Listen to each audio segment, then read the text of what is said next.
I wrote down about 15 or 20 stories. I wasn't sure how talkative you'd be today, but so I didn't know how many of these we'd get to. So for those, I'm going to ask you to spoil some, but for those listening, for every one he spoils, there's 5 more that we won't get to today. But one of my favorites is the Tom Candiotti story about placing bets. I'm wondering if you could tell that one.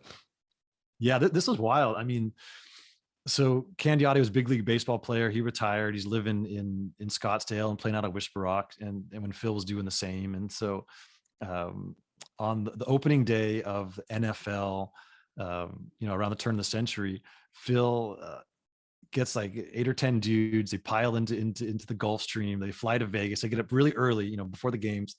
They roll up to, I think it's a Bellagio, and they've got this suite set up where there's a TV for each game, which, turn of the century, that was kind of unique. Right.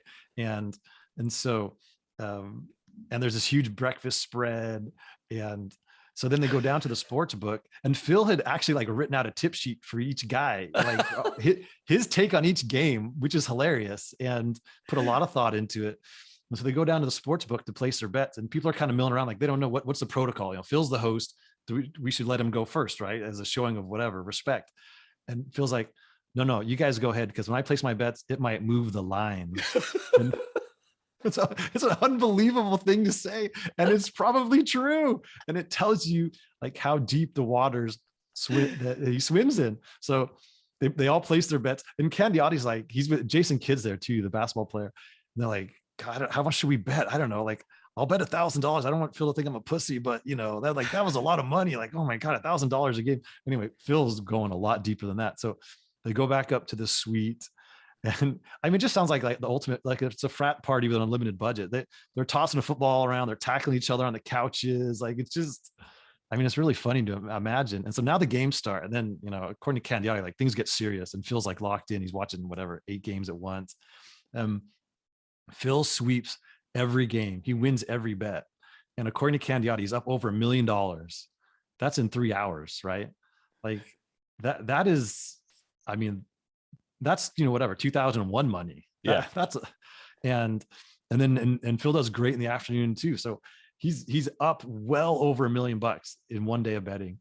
But then before they head to the airport, he's like, let's play some baccarat. And he gave a lot of it back. And I mean, Candiotti said, we need like a lasso to get him out of there. And I mean, and they get in the plane and they fly home. They weren't even gone for a night. Like, it's pretty epic. And sounds like fun, right? I mean, there's a great Charles Barkley quote where, he's comparing Tiger and Phil, it's late in the book. And obviously in this current moment, it takes on a slightly different feeling. But, he said, listen, no one around Tiger ever has fun. Everybody's uptight. Everybody's afraid to say the wrong thing. He's like oppressed by his talent. He's oppressed by the fame. I'm paraphrasing here, but I don't have it in front of me. But he's like, with Phil, everybody's laughing, everybody's smiling. You hang out with Phil, you're guaranteed to have a good time. And like, he's had a joyful life, and that's why he's lasted this long. And Barkley's one of the few guys who's really spent a lot of time with both dudes, because there's not a lot of overlap in their crowds. And so I thought that was incredibly insightful. And like, how fun, like, that sounds like fun. I would love to get on someone's plane and go to Vegas and have a day like that. Like, who wouldn't, like Phil's, he brings people together. He's got a huge social circle, whereas Tiger's an introvert and a loner.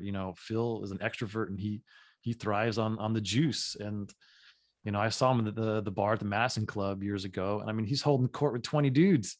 Like, it looked like an organized, speaker series, but he's just talking shit. Yeah. And that's who he is. And that's part of the fun of Phil. And that Candiotti story is unbelievable.